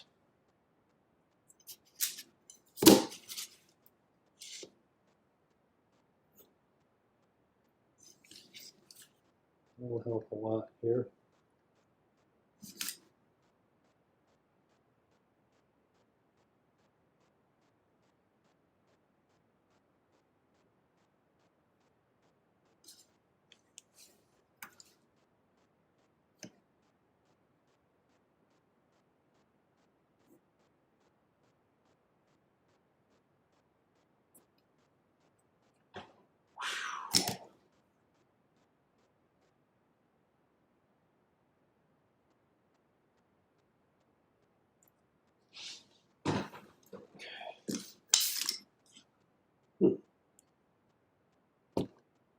Yeah, this is starting to look like a real place now. That's good.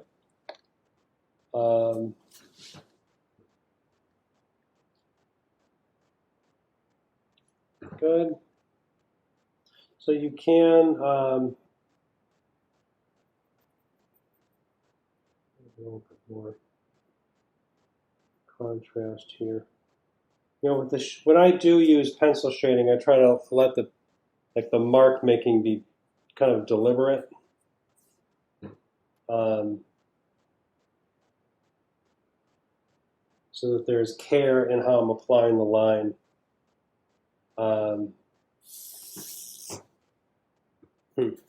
Cool. Anything else you want to see?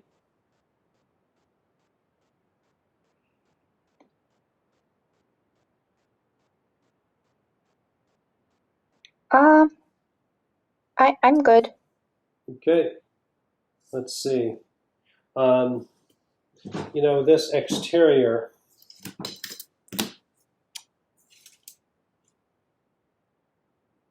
If you were going to do a mirror, how would you do that? Good question. I like this. This is fun. It's fun for me when you ask me to do challenging things. It's kind of like you can. Maybe even more specifically, like a bigger mirror, like a full length mirror. Yes. All right. Let's say they got one.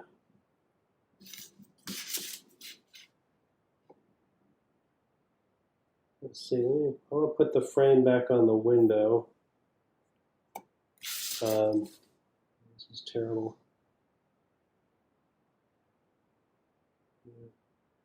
Now, drawing with the colored pencils, it is really helpful if you turn the pencil when you're drawing a line, because I noticed like this one I didn't, and it just kind of, it got pretty fat when I didn't want it to be.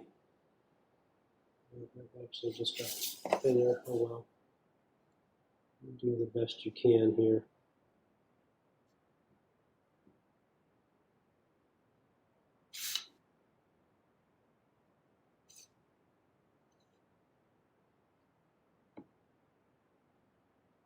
Okay. Dang it. I missed that. Oh, that's ugly. God damn it. Oh, sometimes, man. This is getting dull and flat. So, like, where do you want the, like, say, like a full-length mirror, like, let's say it's here? Or, oh, you can't see that. Like here on the wall, there, I'll do it over here. Oh, you know what, maybe I should, let me take a break here. I'll take another 10 minutes and come back and we'll do the last round, okay?